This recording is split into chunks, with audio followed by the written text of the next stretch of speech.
પ્રેમ ને બધી વસ્તુ બોલવી બહુ સહેલી છે, પણ એ જાળવવી, મારા મનમાં શું છે, મારી તકલીફ શું છે, કે મને તારું શું ગમે છે, વ્યક્ત થતાં શીખો. મને એમ લાગે રિલેશનશિપને જો સૌથી વધારે તાજું રાખે, આજે પણ તું મને ને સોનલને જોઈએ તો એમ નહીં લાગે કે 41 વર્ષનો થાક અમારા લગ્ન જીવનમાં તને નહીં વર્તાય. પણ એ નવું શું રાખે છે રોજે રોજ? એવરી ડે હેઝ ટુ, તારી જાતને તારે એ તો મનાવવું જ પડે કે મારું આ સમગ્ર ઘટના છે ને. હમણાં બહુ સુંદર મેં રજનીશનું એક લેક્ચર સાંભળી રહ્યો હતો. એમના જે ડિસાઇપ્સ હતા, એમના શિષ્ય હતા, એમણે બહુ સરસ એની કે રજનીશજીએ એક જગ્યાએ બીજા ઉલ્લેખો સાથે કહ્યું છે કે પ્રેમ એટલે શું, કે સરેન્ડરિંગ યોર સેલ્ફ. જ્યારે સામેની વ્યક્તિ તમારા કરતાં વધારે બની જાય તમારા માટે, એનાથી વધારે પ્રેમ નથી થતો. ને તમને એ રિયલાઇઝ હોવું કે તમારી સાથે જીવનારું વ્યક્તિ તમારા માટે શું કરી રહ્યું છે, અને એને માત્ર એક વખત રિસ્પેક્ટ કરો કે you are doing so much for me. એટલો વેલ્યુ થશે ને તો જિંદગીની કોઈ પણ અથડામણમાંથી તો હેમખેમ નીકળી શકે. બાકી કોઈ એમ કે પ્રેમ જ કરવો છે, પ્રેમ કરતા થતો જ નથી. એ પદાર્થ થોડી છે યાર.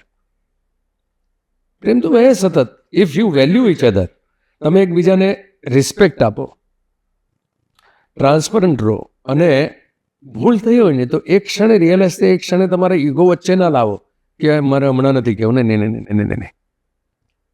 મને પ્રશ્ન પૂછવામાં કે વોટ ઇઝ ધ રીઝન. હા, તો મારી સોનલી વચ્ચે કે જો મને એમ ખબર પડે કે આ મારી ભૂલ છે, તો અડધો કલાક કે 45 મિનિટ હશે છેલ્લા 10 વર્ષમાં મેં એ પ્રેક્ટિસ મારી જિંદગીમાં કરી છે કે આઈ વિલ સે 100 ટાઈમ સોરી. એ કંટાળી જશે કે હવે બસ થયું, નહીં યાર એ મારી ભૂલ હતી યાર, I reacted wrong way, I should not do that. આટલી વેલ્યુ કરશો ને સાહેબ, તો સામેની વ્યક્તિ જો તમને પ્રેમ કરી દેશે આમ સાચવી લેશે.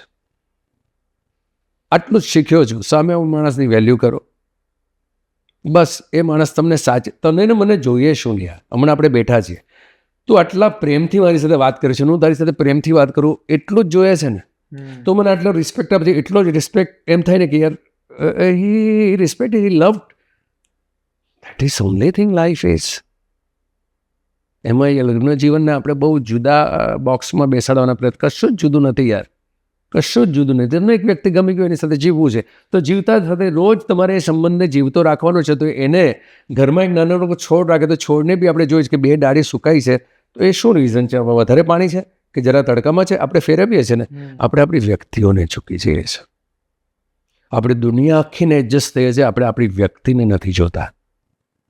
That is the problem of maximum relations problem is marriage's problem is